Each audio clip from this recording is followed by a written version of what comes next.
ที่วัดก็มีก่อพระเจดีย์ทรายถวายวันนี้ถวายช่อถวายตุงก็ในวันนี้บางคนก็มาปล่อยปลาปล่อยนกบางคนก็มาถวายช่อถวายตุงอย่างที่ปักอยู่ที่หน้าลานวิหารแล้วก็บางคนบางท่านก็ได้มาสร้างบุญสร้างกุศลโดยการถวายภัตตาหารอุทิศส่วนบุญกุศลให้พ่อแม่ปู่ย่าตาทวดบรรพชนที่ล่วงลับดับขันธ์ไปแล้วถือว่ากิจกรรมวันสงกรานต์ก็เหมือนกันทุกชาติทุกภาษาโดยเฉพาะทางเอเชียบ้านเรานี่ก็ถือว่ามีวัฒนธรรมประเพณีที่ผูกกับพระศาสนาเอาเรื่องผูกไว้กับพระศาสนาอย่างในวันนี้ก็จะมีธรรมอานิสงส์สงกรานต์หรืออานิสงส์ปีใหม่จะกล่าวถึงชาติพระโพธิสัตว์ตอนที่เกิดมาเป็นธรรมปาละคือธรรมปาละมหาพรหมพระโพธิสัตว์ได้ไปเกิดจุติอยู่ในพรหมโลกเมื่อไปเกิดอยู่ในพรหมโลกแล้ววันหนึ่งในเมืองมนุษย์นี้ท้าวมหาพรหมก็ไม่มีใครที่จะรู้เรื่องของคำว่าสังขารล่องท้าวมหาพรหมในครั้งนั้นให้พระโพธิสัตว์ลงมาเกิดก่อนก็คือธรรมปาละเทพบุตรลงมาเกิดหลังจากนั้นไม่นานพระโพธิสัตว์อายุมากขึ้นก็ประมาณรุ่นหนุ่มแล้วท้าวมหาพรหมก็เลยลงมาถามปัญหาว่ายามเช้าสิริหรือสีอยู่ตรงไหนตอนสายตอนบ่ายเนี่ยสิริอยู่ตรงไหนแล้วก็ตอนค่ำสิริของคนเรานี่อยู่ตรงไหน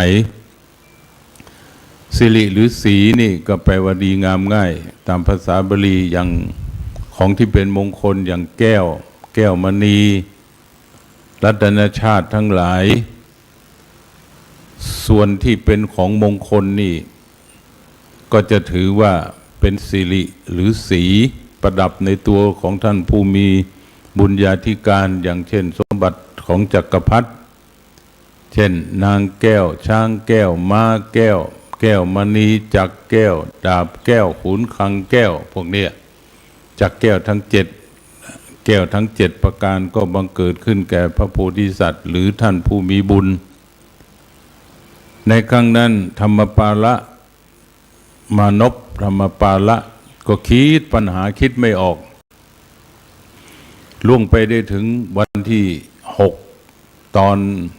นัดกันตอบปัญหา7วันเอาหัวเป็นพนันกัน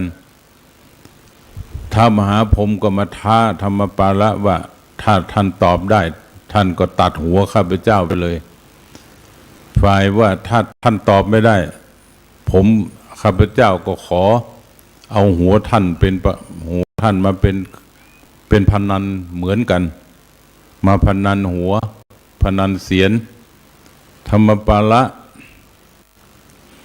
นั่งคิดอยู่ตั้ง6วันไม่รู้จะคิดออกคิดก็ไม่ออกหนีออกจากบ้านไปนอนอยู่ใต้ต้นไม้ไทร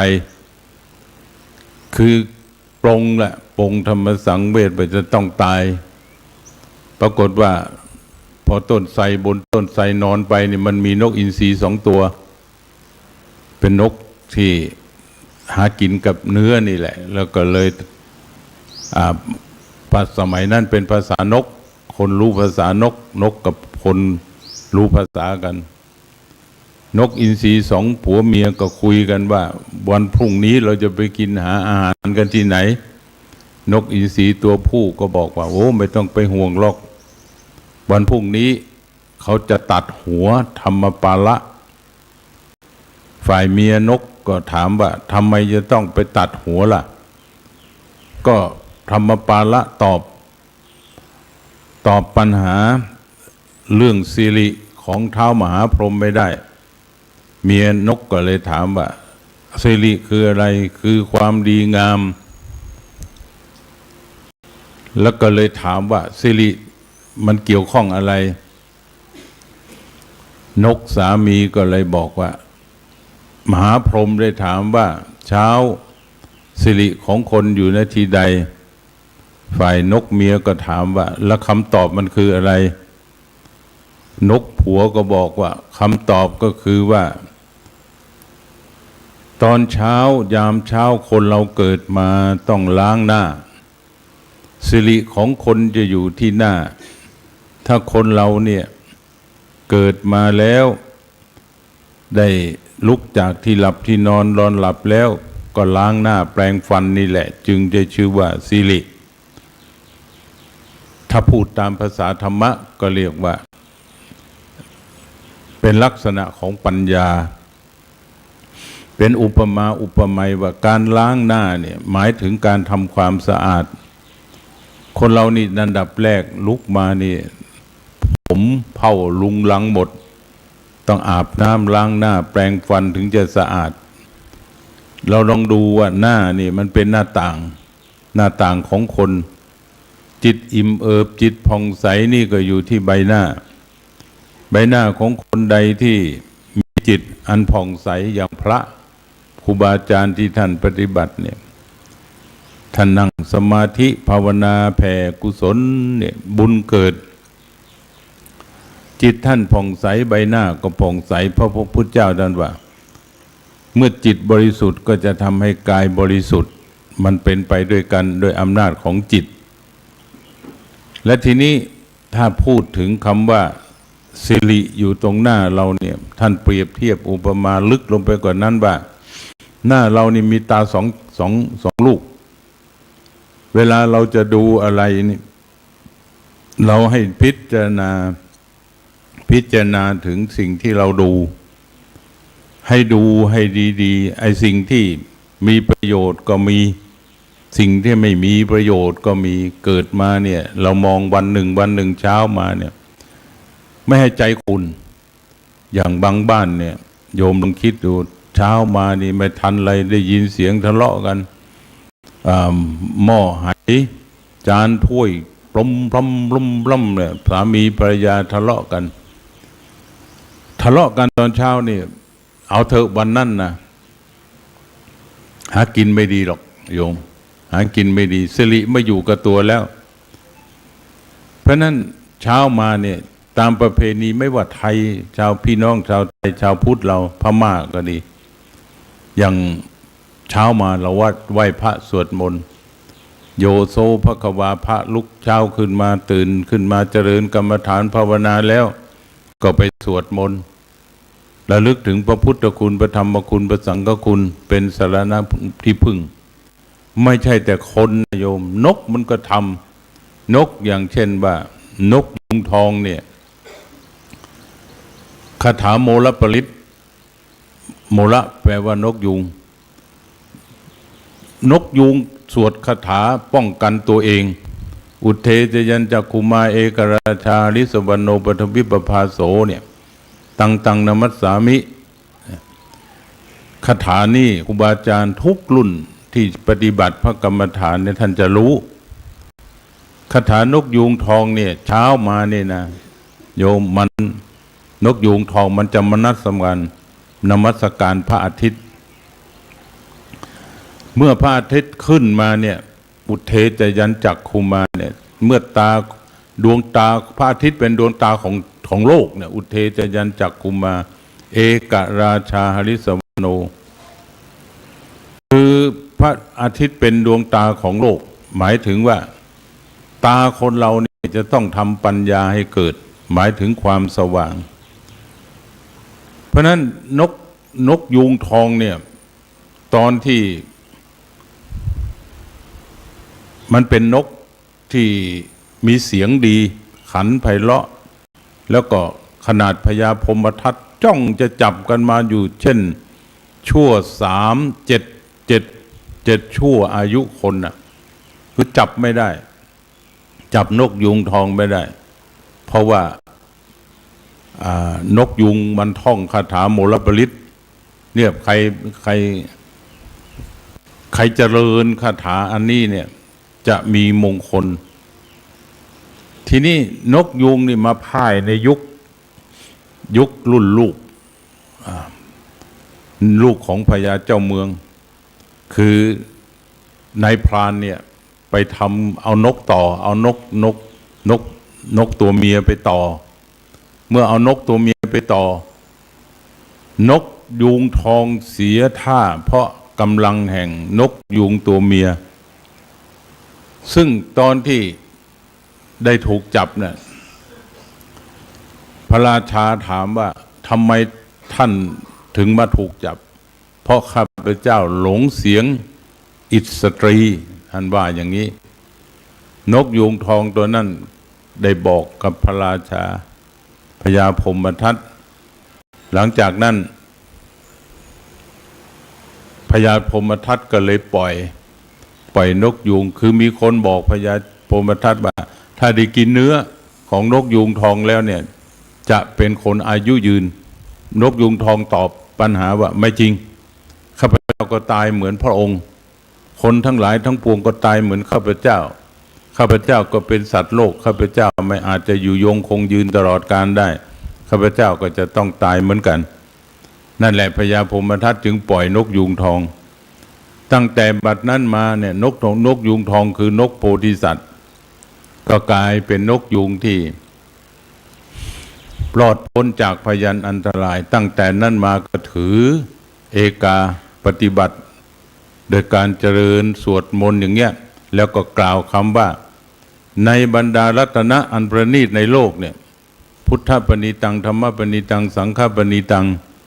คือรัตนะอันประเสริฐที่สุดข้าพเจ้าขอไหว้พระอาทิตย์ผู้เป็นดวงตาแห่งโลกข้าพเจ้าขอนมัสการซึ่งพระพุทธพระธรรมพระสงฆ์อันเป็นสรณะอันประเสริฐที่สุดในโลกนกยูงทองเลยรอดพ้นพยันอันตรายอันนี้ขอฝากให้ญาติโยมอีกบทหนึ่งเป็นบทหนึ่งในพระปริตที่ญาติโยมควรจะเจริญนำไปสวดไว้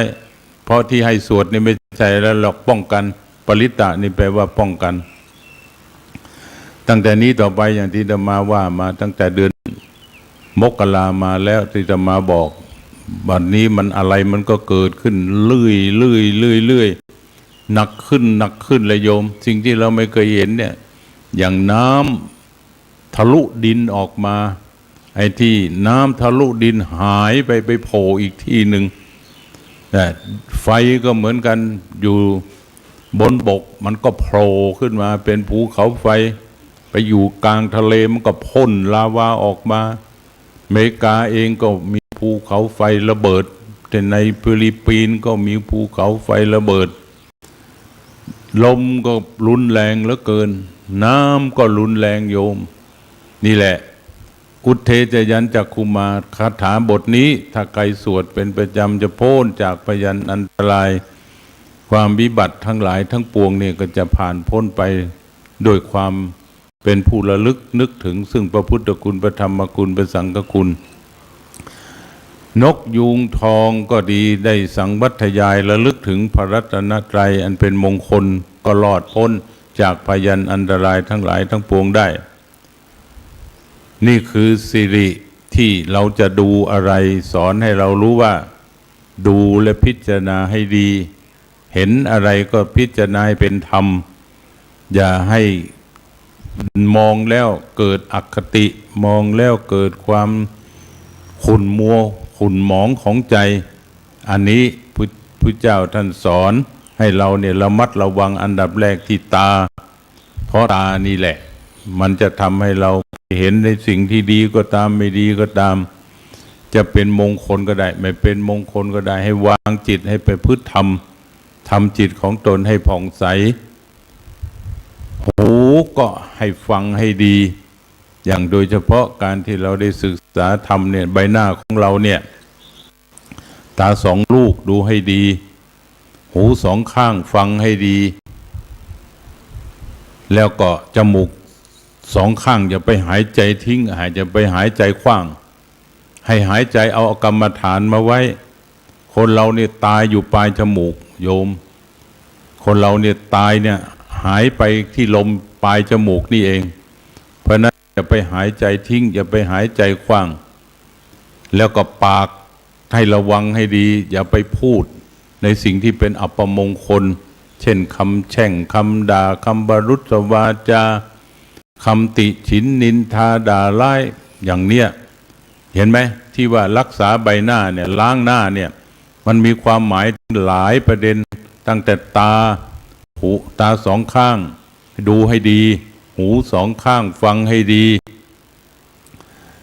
การฟังธรรมนี่แหละฟังให้ดีสุสังละพเตปัญญังฟังด้วยดีย่อมได้ปัญญา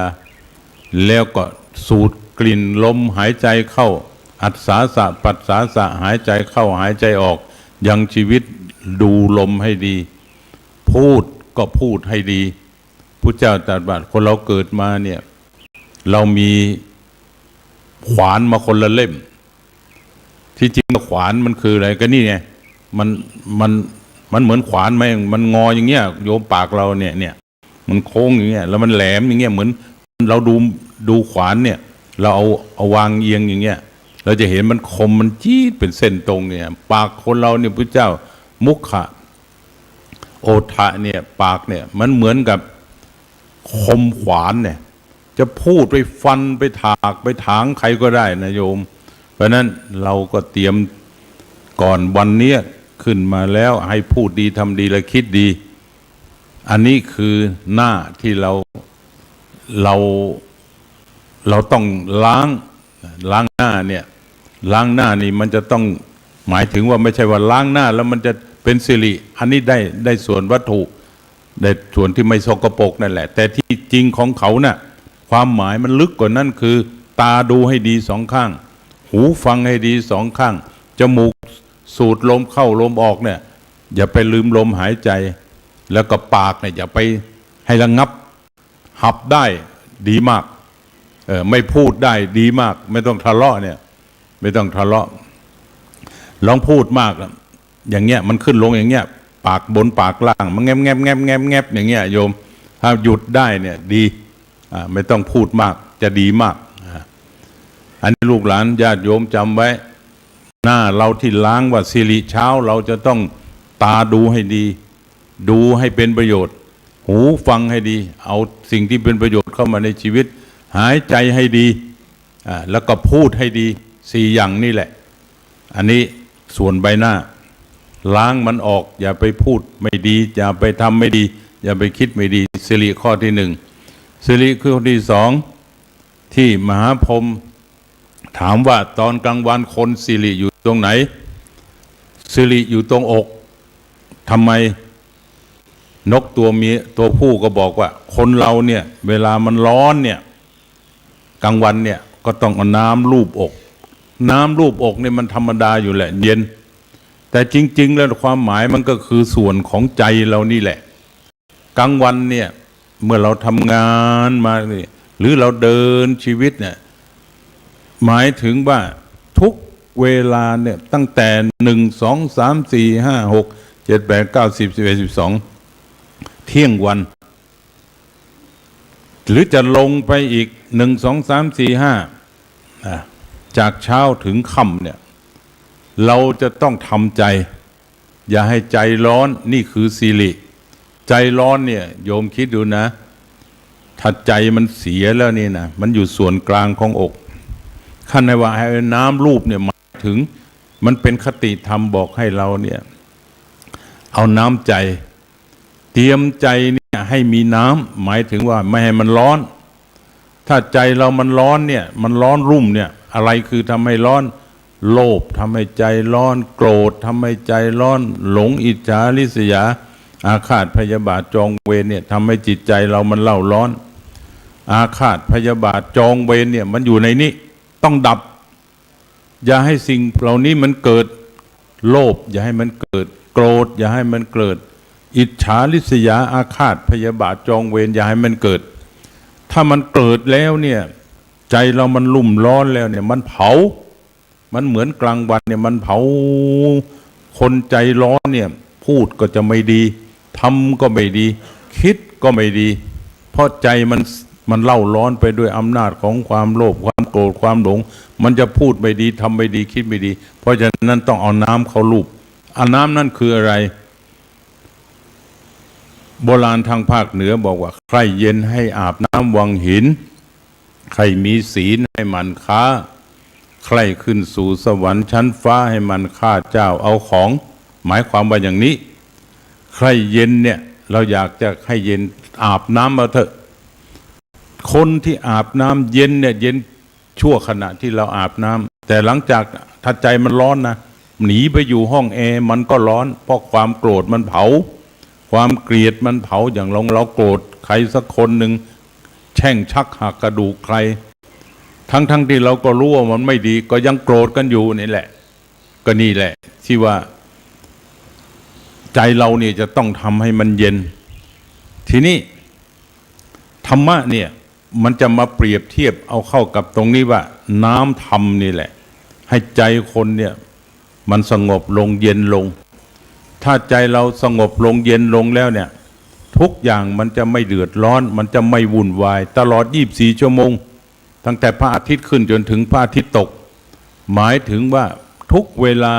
ใจเราร่มเย็นเป็นพอเนี่ยอย่างสมมติที่อาตมาเคยว่าเนี่ยใครโกรธใครเกลียดช่างเถิดใครเชิดใครชูช่างเขาใครเบื่อใครบ่นทนเอาใจเราร่มเย็นเป็นพออันนี้แหละหลบถ้าเราร้อนใจร้อนไปอยู่ในห้องแอร์มันก็เผามันจะพูดไม่ดีอยู่นั่นแหละมันจะทำไม่ดีมันจะคิดไม่ดียิ่งคนในปัจจุบันเนี่ยอย่างสงกรานต์มาเนี่ยโอ้วัน2-3 วันนี่ขายดีที่สุดเหล้าโยมแต่มาว่านะผ่านหน้าวัดเนี่ยปงบังปงบังปงบังทางถนนปงบังปงบังบังเนี่ยโอ้อุบัติเหตุปีนี้เท่าไหร่ไม่รู้ยังไม่ได้ดูข่าวนี่แหละ